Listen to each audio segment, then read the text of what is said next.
우리가 예수님 제자 중에 가장 탁월한 제자가 누구냐고 이렇게 질문을 받으면 대체적으로 베드로라고 대답을 합니다. 베드로는 훌륭한 부분이 있었는가 하면 가장 부족하고 연약한 부분을 가지고 있었던 사람입니다. 약한 사람에게도 위로가 되고 또 성공적인 승리하는 삶을 살아가는 성도들에게도 위로가 되는 그런 제자이기 때문에 많은 사람들은 베드로를 최고의 제자라고 이렇게 말을 합니다. 실제 성경에 그런 말은 없죠. 베드로가 최고다 이런 말은 없는데 우리가 그렇게 표현을 합니다.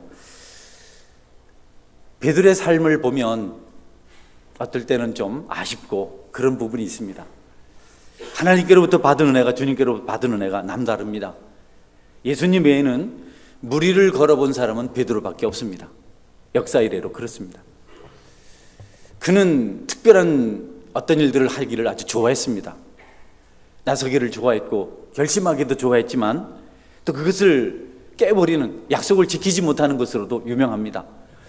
예수님 십자가에 죽으시겠다고 말씀하셨을 때 그렇게 못한다고, 예수님을 누구도 손 못 대게 하겠다고, 누가 예수님을 죽이냐고, 가만히 있지 않겠다고 이렇게 대답하고 또 주님 앞에 책망도 들었지만 정작 주님께서 십자가에 달려 들어가실 때는 주님을 모른다고 부인하고 도망을 쳤던 사람이기도 합니다.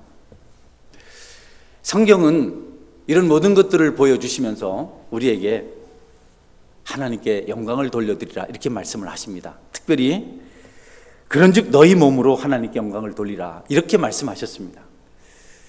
여러 가지를 말씀하실 수 있을 터인데 각별히 너희 몸으로 하나님께 영광을 돌리라 이렇게 말씀하셨습니다. 오늘 이 제목을 가지고 함께 은혜를 나누길 원합니다. 여러분 한번 따라 하십시오. 하나님께 영광을 돌리라. 네. 하나님이 기뻐하시는 삶을 살라는 거죠. 영광을 돌리라는 것은 우리 교우들 자녀들 중에 영광이가 있어요. 영광이를 갖다 바치라는 뜻은 아니고 우리 삶으로 하나님 기뻐하시는 모습으로 살아가라. 어떤 일에 성공했거나 승리했을 때 그 감동을 가지고 하나님께 영광을 돌려드립니다라고 말할 수 있습니다. 그것도 참 좋은 일입니다. 스포츠 경기에서 메달을 땄을 때 또는 자기가 어떤 큰 성취를 맛봤을 때 이 모든 것이 하나님 은혜입니다. 하나님께 영광을 돌려드립니다 하는 것은 참 좋은 일이고 긍정적인 측면이 있습니다. 그러나 여러분, 단지 어떤 성취를, 승리를 얻었을 때만 하나님께 영광을 돌리는 것이 아니고 우리가 항상 우리의 삶으로 모든 영역에서 하나님을 기쁘시게 하는 삶을 살라는 것을 우리가 먼저 생각할 수 있어야 합니다.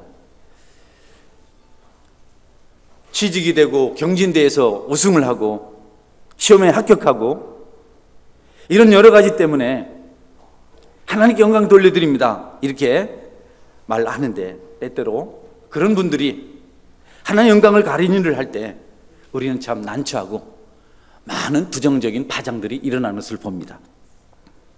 TV 화면에 나타나서 이 영광을 하나님께 돌려드립니다 라고 했는데 어느 날 그가 신문기사에 참 몹쓸 죄를 저질렀다라고 이렇게 기록되어 있을 때 우리가 민망하지 않을 수가 없습니다.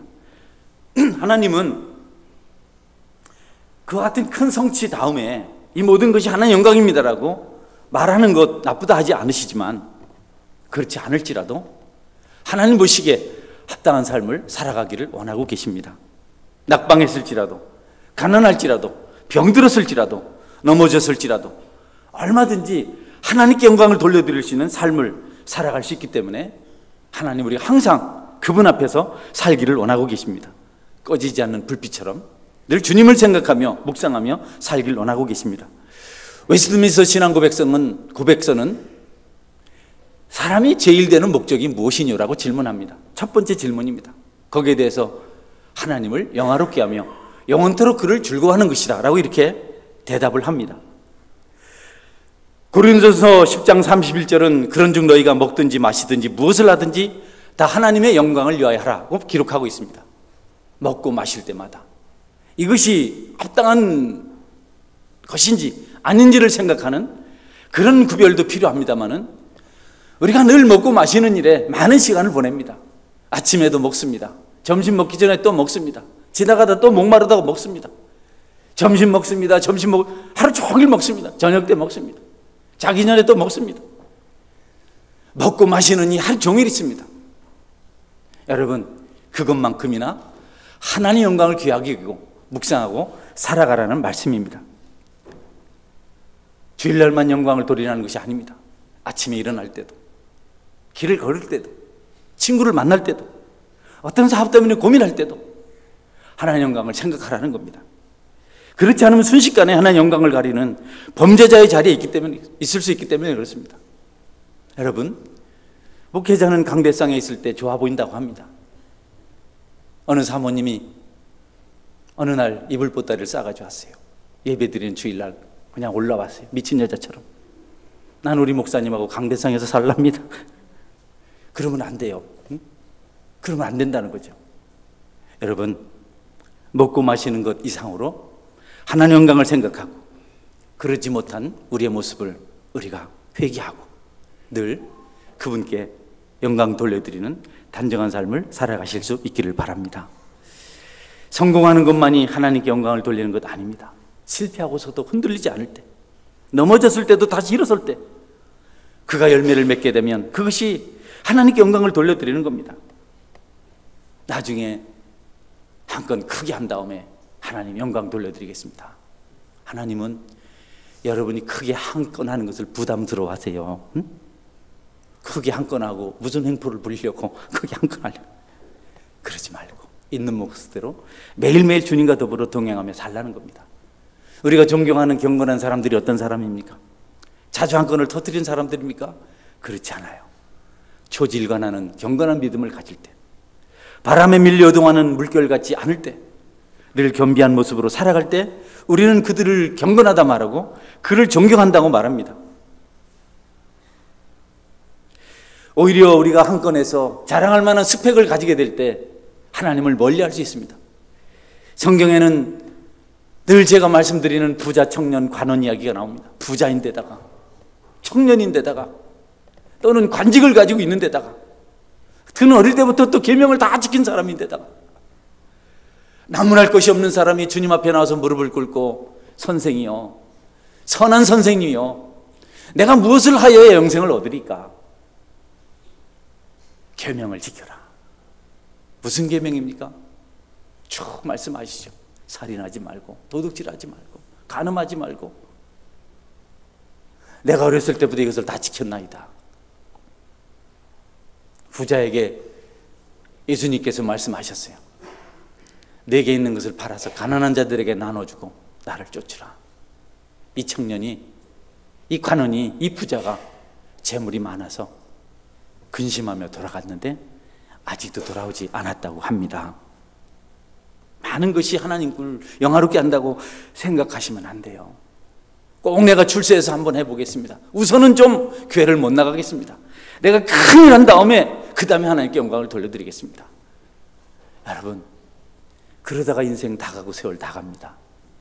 여러분이 늘 항상 주님 안에서 살아가시기를 축원합니다. 우리 마가복음 10장 23절 25절 말씀 보겠습니다. 23절 25절 말씀을 제가 읽어드리겠습니다. 예수께서 둘러보시고 제자들에게 이르시되 재물이 있는 자는 하나님 나라에 들어가기가 심히 어렵도다 하시니, 제자들이 그 말씀에 놀라는지라 예수께서 다시 대답하여 이르시되 얘들아, 하나님의 나라에 들어가기가 얼마나 어려운지 낙타가 바늘기로 나가는 것이 부자가 하나님의 나라에 들어가는 것보다 쉬우니라 하시니. 성경의 부자라고 해서 돈 많은 사람만을 생각하면 안 됩니다. 지식에 부유한 사람도 있고 지혜가 남보다 명철한 사람들도 있고 여러 가지 내놓을 만한 특별한 소유들이 있습니다. 영적 자산, 지식 이런 것들도 상당한 재산이죠. 이런 모든 것들이 하나님보다 더 우선될 때 우리는 하나님께 영광을 돌려드리기가 어렵다는 겁니다. 계명을 지킨다는 것이 쉽지 않습니다. 거짓말하지 말아라, 간음하지 말아라, 도둑질하지 말아라, 살인하지 말아라, 내 부모를 공경하라. 여러분, 쉽지 않잖아요. 내가 이것을 어렸을 때부터 다 지켰나이다. 이 얼마나 놀라운 일입니까?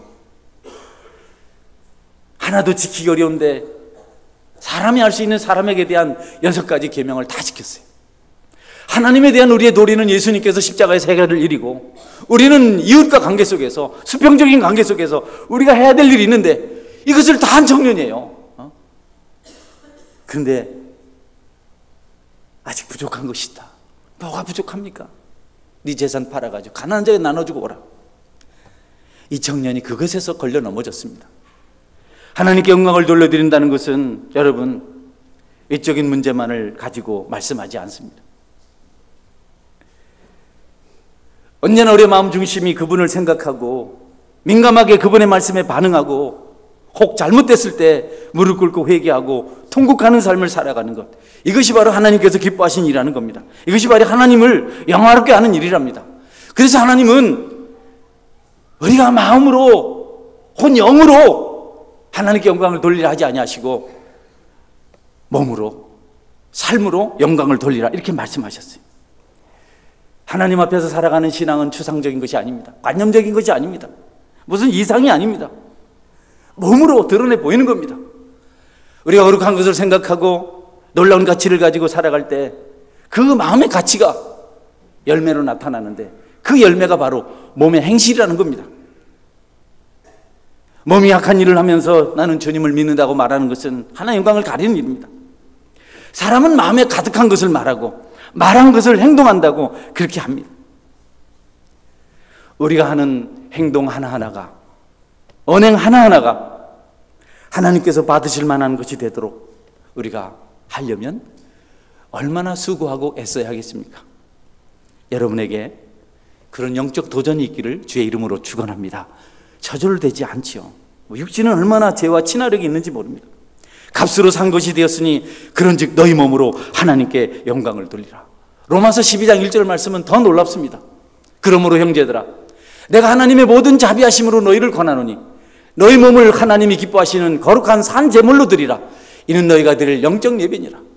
바울이 로마에 있는 교인들에게, 그러므로 형제들아, 남이 아닙니다. 형제입니다.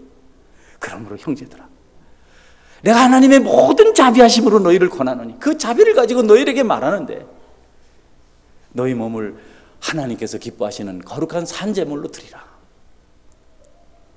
사랑하기 때문에 하나님의 자비를 의지하고 베드로가 그들에게 부탁하는 것이 너희 몸을 가지고 하나님 앞에 거룩한 산 예물로 드리는 그런 삶을 살아가라. 이것이 진짜 예배다. 이렇게 말씀하고 있습니다. 여러분, 진리와 비진리의 경계가 있습니다. 진리에 대한 도전이 계속해서 있는데 이것을 비진리라고 합니다. 우리는 정통이라고 말하고 이단이라고 말합니다. 진짜가 있으면 가짜가 생깁니다. 달러가 가치가 있어요. 모든 나라에서 최고로 알아주는 돈이죠. 지폐죠. 화폐죠. 그런데 그러니까 유독 달러를 위조하는 그런 횟수가 많다 그래요. 신앙도 마찬가지입니다. 참 진리에 대한 도전들이 있습니다. 하나님을 바로 섬기는 그들에 대한 거짓들이 계속해서 거짓을 가지고 비진리를 가지고 도전합니다. 우리 그들을 이단이라고 합니다. 참이 있기 때문에 거짓이 흉내를 냅니다. 그리고 넌지시 예수님 자리를 가로채려고 합니다. 이와 같은 경계선에 있는데, 이 경계선에서 여러분 이것을 확실히 알 수 있는 것이, 이 경계선을 분명히 말해줄 수 있는 것이, 여기가 진리고 여기가 거짓이라는 것을 말할 수 있는 것이 바로의 성도의 삶이라는 겁니다. 몸으로 사는 성도의 삶이 그 경계선이라는 겁니다. 여러분에게 그 경계선이 되는 축복이 있기를 주의 이름으로 축원합니다. 그게 무너지면 안 됩니다. 독일이 프랑스를 공격합니다. 여러 전선이 무너집니다. 온 프랑스 군대가 동원되었습니다. 마지막 선이다. 여기서 우리가 이겨야 된다. 여기 무너지면 프랑스는 망한다. 그 지역이 마지노입니다. 마지노. 그래서 그 선을 마지노선이라고 합니다. 마지노선을 넘어서는 안 된다. 결국 마지노선이 무너짐으로 프랑스가 점령을 당합니다. 우리의 마지노선은 우리의 몸의 행신인 줄 믿으시기를 바랍니다. 우리의 마지노선이 그겁니다. 그게 경계선입니다. 성도가 몸이 무너져 버리면 여러분, 세상은 더 이상 하나님을 신뢰하지 않습니다. 하나님 영광 받을 수가 없습니다. 그런즉 너희가 먹든지 마시든지 무엇을 하든지 다 하나님 영광을 위하여 하라. 골로새 3장 17절은 이렇게 말씀하고 있습니다. 또 무엇을 하든지 말해나 이래나 다 주 예수의 이름으로 하고 그 일을 힘입어 하나님 아버지께 감사하라. 말해라 이래나 다 예수의 이름을 힘입어서 하나님 아버지께 감사하라. 먹고 마실 때마다 하나님 앞에 성찬을 행한다는 마음을 가지시기를 바랍니다. 일할 때마다 하나님의 거룩한 성역에, 영적인 사역에 동참하고 있다고 생각하십시오. 교회에서 일하는 목회자만 사역을 하는 게 아닙니다. 설교하는 것만 영적인 것이 아닙니다.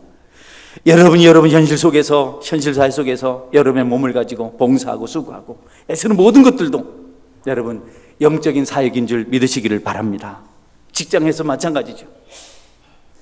우리는 거룩한 수고를 위해서 항상 수고해야 애를 써야 하고 기쁨으로 감당해야 됩니다.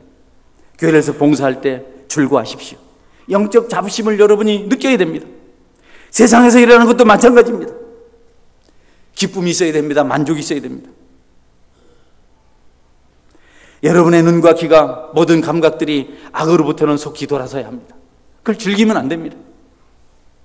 그런 하나님 말씀과 인도하심에 대해서는 우리가 즉각적으로 반응해야 됩니다. 이것이 몸으로 하나님께 영광을 돌려드리는 성도의 삶입니다. 여러분이 수고하여 얻은 소득을 함부로 사용하지 않길 바랍니다. 낭비하지 않길 바랍니다. 어떻게 얻은 것입니까? 온 세계가 경제 때문에 싸우고 있지 않습니까? 그것을 여러분이 가지고 있는데 그것을 쉽게 쓰는 것은 얼마나 참담한 일인지 모릅니다. 여러분의 심령도 영혼도 하나님만이 들으실 수 있는 하나님께서 영광 받으시는 그런 영적인 노래가 항상 풍성하기를 제 이름으로 축원합니다. 남들이 알지 못하는 기쁨이 여러분 속에 있어야 됩니다. 다른 것보다도 그분을 생각하는 믿음이 있어야 합니다. 찬양의 고백이 여러분 삶 속에서 드러나야 합니다. 복음을 위한 열정, 거짓 없는 대화, 삶의 진실함과 성실함, 거룩함으로 하나님께 영광을 돌려야 합니다. 그렇기 때문에 성도가 살아가는 모습은 남달라야 합니다. 여러분이 속해 있는 모든 구조, 공동체 속에서 여러분들은 탁월해야 합니다. 도덕성, 윤리, 선한 일, 삶의 모든 부분에 있어서 드러나도록 탁월해야 합니다. 하나님께서 그렇게 우리를 지으셨습니다. 각별히 교회에서 지도자로 있는 사람들, 저 같은 목사들, 또 교회에 항전직을 받은 장로님, 집사님, 권사님들, 구역장님들, 교사들, 우리 다 성도로서 탁월한 빛의 역할을 감당할 수 있어야 한다는 겁니다. 제가 옛 모압 땅 요르단에 갔어요. 요르단에서 이렇게 산을 하나 지나가는데 차에서 세워서 여기서 좀 바람 좀 쏘이자고 내리자고. 바람이 어디 있습니까? 벌써 풀이 다 누렇게 말라버렸는데 떼약볕이 얼마나 뜨거운데 거기 보니까 많은 양떼를 치는 목자가 있었어요. 목동이 목동. 근데 그 양떼들 중에 등치가 좋고 뿔이 길고 아주 잘난 것들이 있더라고요. 딱 보니까 눈에 띄는데 그 양도 눈에 띄는데 이 목동이 목자가 그 양을 얼마나 화려하게 단장했는지 몰라요. 을긋불긋한 띠를 매주고 방울도 긴 걸 달아주고 목걸이도 있고 딱 보니까 이게 지도자 양이구나 알겠더라고요. 지도자 염소구나 알겠더라고요. 하나님도 우리를 세상 속에서 그렇게 세우신 줄 믿으시길 바랍니다. 아니라 그래도 세상은 우리에게 기대를 합니다. 저 사람 교회 다니는 사람이야? 저 사람 목사래? 저기가 교회래? 그리고 유심히 살펴봅니다.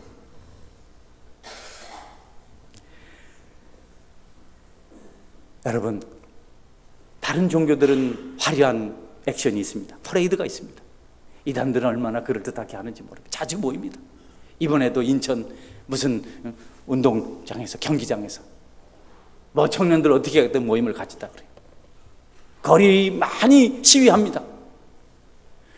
무슨 교주를 황제처럼 꾸며놓고 노란 옷을 입혀가지고 말이지. 그런 일 해요. 그들은 그렇게 해야만 됩니다.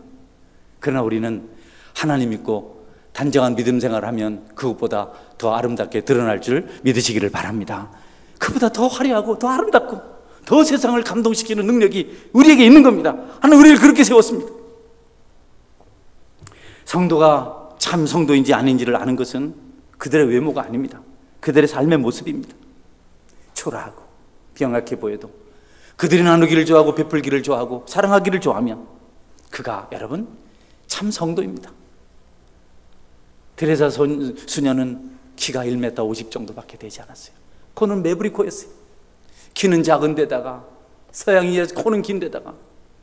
그러나 누가 그를 무시합니까? 이 땅에 그를 존경하지 않는 사람이 누가 있습니까? 그는 하나님 앞에서 합당한 삶을 살아갔습니다. 성도의 신분을 망각하지 않았습니다. 이 시대에 하나님께서 요구하시는 열매 맺는 그런 성도들이 되도록 저와 여러분이 늘 무릎 꿇고 하나님을 앙망하고 살아갈 수 있어야겠습니다. 예수님은 열매를 보면 나무를 알 수 있다고 말씀하셨습니다. 누가복음 6장 43절 45절 말씀입니다. 못된 열매 맺는 좋은 나무가 없고 또 좋은 열매 맺는 못된 나무가 없느니라. 나무는 각각 그 열매로 아나니 가시나무에서 무화과를 또는 찔레에서 포도를 따지 못하느니라. 선한 사람은 마음에 쌓은 선에서 선을 내고 악한 자는 그 쌓은 악에서 악을 내나니 이는 마음에 가득한 것을 입으로 말함이니라. 은혜가 되지 않습니까, 여러분? 사도 바울은 고린도 교회를 향해서 하나님 나라는 말에 있지 않고 능력에 있다고 얘기했습니다. 주께서 허락하시면 내가 너희에게 속히 나아가서 교만한 자들의 말이 아니라 오직 그 능력을 알아보겠으니 하나님의 나라는 말에 있지 아니하고 오직 능력에 있습니다. 고린도서 4장 19절부터 20절 말씀인데요, 한번 우리 같이 한번 읽어볼까요? 읽습니다. 시작. 주께서 허락하시면 내가 너희에게 속히 나아가서 교만한 자들의 말이 아니라 오직 그 능력을 알아보겠으니 하나님의 나라는 말에 있지 아니하고 오직 능력에 있습니다. 아멘. 많은 말 하지 아니하고 한 번 선한 일을 행하면 세상이 밝아지고 빛이 나고 교회도 행복해지고 모든 것이 넉넉해지고 여러분 풍성해지고 또 아주 자연스러워져요. 불편하지 않아요. 편안해져요. 많은 말보다 행함이 있는 믿음이 저와 여러분에게 있기를 바랍니다. 그것이 능력이라고 성경은 말씀하고 있습니다. 성도는 그들의 거룩한 삶 때문에 세상에서 비난을 받습니다. 악한 자들의 타겟이 됩니다. 세상에서 살기가 쉽지 않아요. 여러분이 세상에서 전혀 불편함 없이 할 거 다 하고 살고 있으면 그 성도인지를 의심해야 됩니다. 난 진짜 성도인가? 난 왜 이런 게 어색하지 않을까? 술잔을 기울여도 어색하지 않고 세상에 지을 수 있는 몸으로 하는 죄를 다 지으면서도 아무 문제가 없고 꺼리낌이 없고 불편함이 없고 아프지도 않고 괴롭지도 않고 그러면 곤란해요. 세상을 살아가는 성도들의 삶은 힘이 듭니다. 주의를 지켜야 하고 가난한데도 물질을 드려야 하고 힘이 없는데도 봉사를 해야 되고 또 입술을 열어서 핍박받는 복음을 전해야 되고 그것이 성도의 삶이라고. 그리스도와 벨리알은 마귀를 말합니다. 그리스도와 사탄이 어떻게 함께하며 믿는 자와 믿지 않는 자가 어찌 멍에를 같이 매며 빛과 어둠이 어떻게 공존할 수 있겠느냐.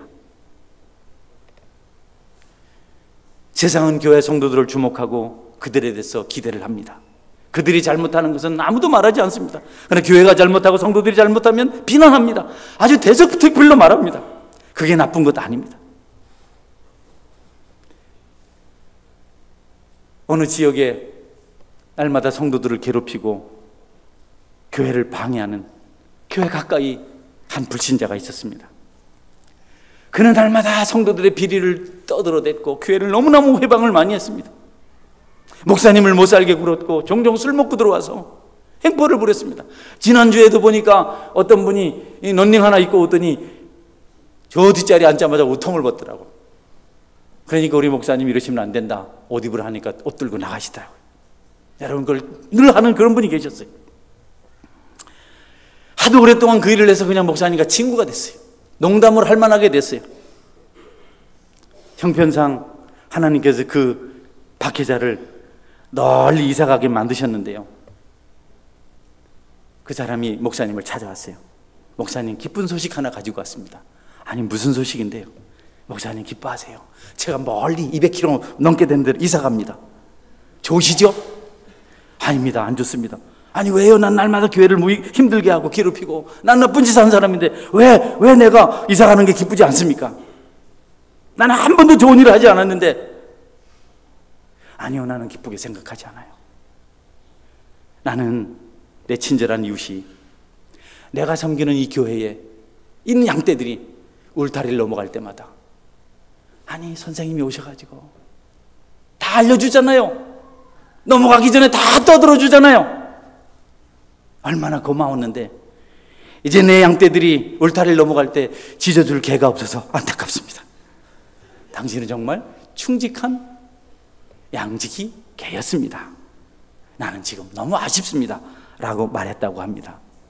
세상이 우리를 향해서 비난하고 욕할 때 감사하시기를 주의 이름으로 축원합니다. 할만하니까 우리가 경성해야지. 그놈들 나쁘다고 할 일이 아니고 같이 피켓 들고 나서서는 안 되고, 우리가 더 주님께 가까이 하지 못했기 때문에, 우리의 빛이 간초해졌기 때문에 어둠이 지금 존재하고 있다라고 생각하는 것이 우선입니다. 여러분, 믿지 않는 사람들이 교회를 바라보고 세상 성도들을 지켜보는 것은 오히려 감사할 일입니다. 고맙잖아요. 우리가 태양을 바라보듯이, 우리가 소금으로 맛을 내듯이 그들은 우리가 그 일을 하기를 원하고 있습니다. 빛이 비추지 않으면 얼마나 힘이 듭니까? 불이 꺼지면 얼마나 힘듭니까? 소금이 없으면 무엇으로 맛을 내겠습니까? 짠맛을 내는 소금은 밖에 버려져서 발로 밟힌다고 이렇게 말씀하십니다.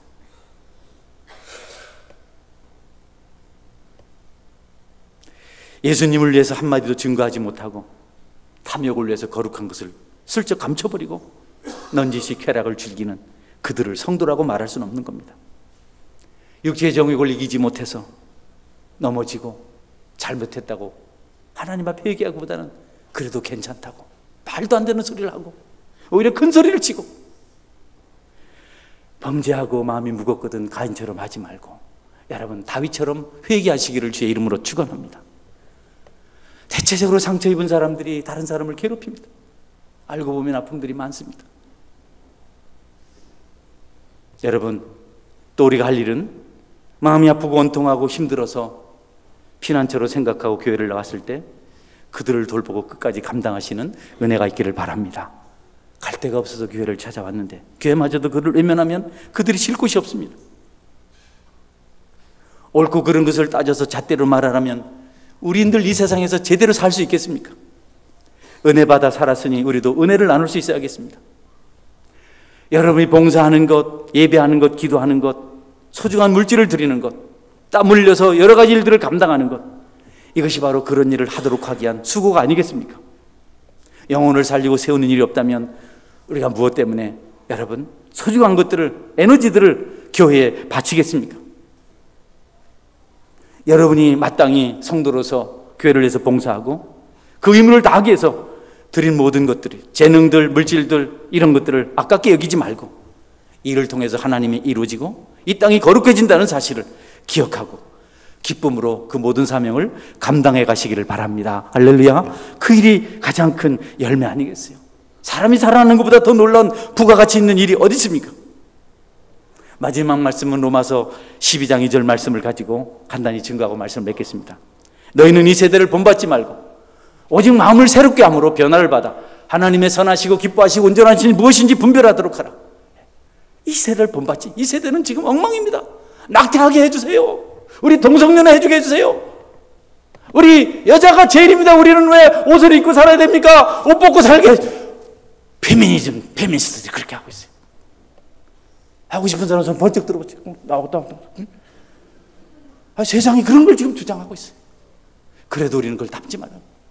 너는 이 세대를 본받지 말고 오직 마음을 새롭게, 날마다 새롭게 해서 변화를 받아 하나님의 선하시고 기뻐하시고 온전하시지 무엇인지 분별을 하도록 하라. 성도는 세상과 다른 삶을 살아야 됩니다. 말세가 가까울수록 성도들은 환난을 당합니다. 고통을 당합니다. 말세가 아니라도 하나님 뜻대로 살려고 애를 쓰면 쓸수록 아픔이 더 커집니다. 좀 말씀드리기 곤란하지만 마지막 부분이니까 여러분이 믿거나 말거나 교회는 희생하고 헌신한 성도가 있어서 세워지는 줄 믿으시기를 바랍니다. 특별히 목회자의 성도는 1번입니다. 할렐루야. 뭐 이래요? 안 끝납니다. 1시간 더 할 겁니다. 지도자의 헌신은 정말 중요하죠. 개척하면서 야곱의 이야기를 많이 은혜를 받았어요. 낮의 더위와 밤의 추위를 무릅쓰고 먹지도 마시지도 아니하고 내가 외삼촌을 위해서 일한 세월이 지금 14년입니다. 네, 여기 뭐하러 있겠습니까? 하나도 없는데. 지가 라헬 좋아해가지고 막 14년 있겠다 해놓고 딱 지 할 일 하니까 이제는 외삼촌 원망하는 이 야곱 같은 말이죠. 그래서 야곱이 그러니까 더 있어라, 이제 품삯도 주겠다. 우리가 성도로서 야곱의 14년의 봉사 같은 삶을 살지 않으면 열매가 없습니다. 여러분들은 가장 앞장선 전투 현장의 소대장입니다. 성도들은 그런 겁니다. 그러니 여러분, 변함없이 탁월한 도덕성을 가지고 하나님을 기쁘시게 하는 삶을 살아가시기를 바랍니다. 신앙은 무슨 황홀함을 경험하고 내 필요를 충족시키고 좀 좋은 것을 찾아서 방황하는 환상을 깨지 못한 그런 모습이 아닙니다. 그런 것은 신앙이 아닙니다. 여러분, 오해하지 마십시오. 교회 오면 황홀하고 너무 좋고 이거 아닙니다. 교회 오면 힘을 얻어서 세상과 싸울 수 있는 에너지를 가지고 죽기를 각오하고 마귀 새끼들 와라!